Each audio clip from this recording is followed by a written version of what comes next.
Yakinnya para penghuni kubur itu, karena dia orang soleh dekat dengan Allah, bisa dijadikan perantara. Orang-orang soleh itulah yang bisa mengabulkan doa mereka.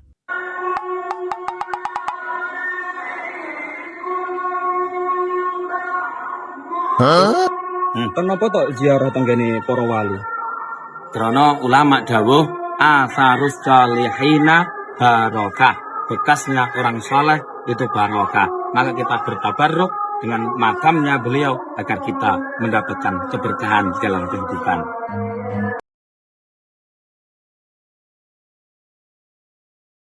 Termasuk gulu terhadap kuburan orang soleh yang sudah sampai tingkat kesyirikan. Contohnya, meyakini kuburan-kuburan itu bisa memberikan keberkahan. Salli ala Muhammad, Allahumma salli alaihi wasallim. Atau batu-batuan yang ada di kuburan itu bisa diambil dibawa pulang untuk mencari berkah atau dijadikan jimat. Maka ini termasuk syirik dan sudah kita bahas dalam bab mencari berkah dari benda-benda termasuk syirik, di antaranya hadis Abu Waqid Al-Laythi radhiyallahu anhu. Ketika ada orang yang berkata kepada Nabi sallallahu alaihi wasallam, "Ya Rasulullah, ij'al lana dzata anwatin kama lahum dzatu anwat." Wahai Rasulullah, tolong buatkan atau tetapkan untuk kami pohon untuk mencari berkah. Seperti yang dilakukan oleh orang-orang musyrik. Mereka berdiam diri di sekitar pohon itu, lalu mereka gantungkan senjata-senjata mereka. Supaya senjatanya menjadi sakti, menjadi senjata bertuah. Jadi jemaah sekalian, keyakinan adanya senjata sakti atau benda-benda bertuah itu berasal dari orang-orang musyrik. Keraton Kasepuhan masih menyimpan keris pusaka sakti milik Sunan Gunung Jati, yaitu keris Sangyang Naga. Terlihat Ustadz Faizar sangat takjub melihat keris Sunan Gunung Jati. Konon dikisahkan pada saat Sunan Gunung Jati telah melaksanakan sholat dan zikir, terdapat ular naga besar menghampiri Sunan Gunung Jati. Dan oleh Sunan Gunung Jati kepala ular tersebut ditangkap, dan akhirnya berubah menjadi sebilah keris yang luar biasa. Nggak ada bedanya jemaah sekalian, semua senjata nggak ada yang sakti, nggak ada yang punya semacam kekuatan dan lain-lain. Sama saja. Maka mereka minta kepada Nabi sallallahu alaihi wasallam untuk ditetapkan juga pohon seperti ini. Maka beliau menjawab, Allahu Akbar, innaha sunan. Beliau bertakbir. Lalu beliau berkata, sesungguhnya itu tradisi-tradisi orang musyrik. Qultum walladhi nafsi biyadih kama qalat banu Israel li Musa. Ucapan kalian, demi Allah yang jiwaku ada di tangannya, seperti ucapan Bani Israel kepada Musa. Lalu beliau menyebutkan surat Al-A'raf ayat 138. Tentang ucapan Bani Israel kepada Musa, Ija'al lana ilahan kamalahum alihah. Tolong buatkan untuk kami patung untuk kami sembah sebagaimana milik mereka.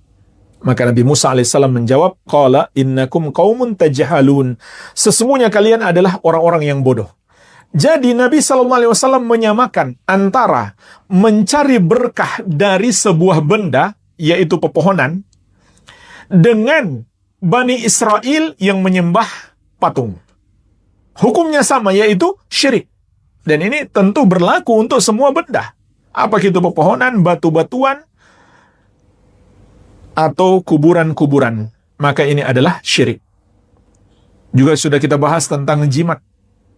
Nabi SAW menegaskan, Man allaqa tamimatan faqad asyrak. Siapa menggunakan jimat, maka dia telah berbuat syirik. Dan orang-orang Syiah jemaah sekalian punya keyakinan, tanah dari kuburan Al-Husain itu bisa menjadi obat untuk segala penyakit. Itu berkahnya kata mereka. Nah sayangnya ada orang mengaku sunni, ahli sunnah, ikut-ikutan kepada orang-orang Syiah.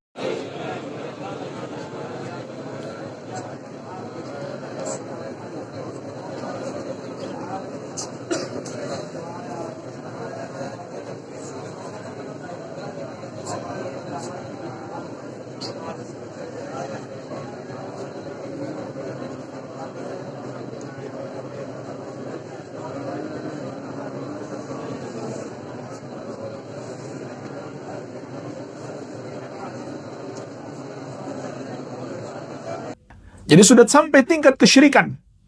Begitu pula termasuk syirik Mereka berdoa kepada penghuni kubur itu.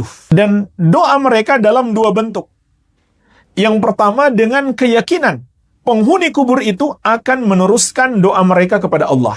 Jadi mereka yakinnya para penghuni kubur itu karena dia orang soleh dekat dengan Allah bisa dijadikan perantara. Padahal mereka belum buat kesepakatan loh. Nanti kalau saya mati kamu berdoa kepada saya ya, nanti saya teruskan kepada Allah. Dan juga nggak ada dalil dia bisa mendengarkan doa-doa yang dipanjatkan kepadanya. Ini yang pertama. Yang kedua lebih parah lagi. Ada yang sampai pada tingkat keyakinan orang-orang soleh itulah yang bisa mengabulkan doa mereka.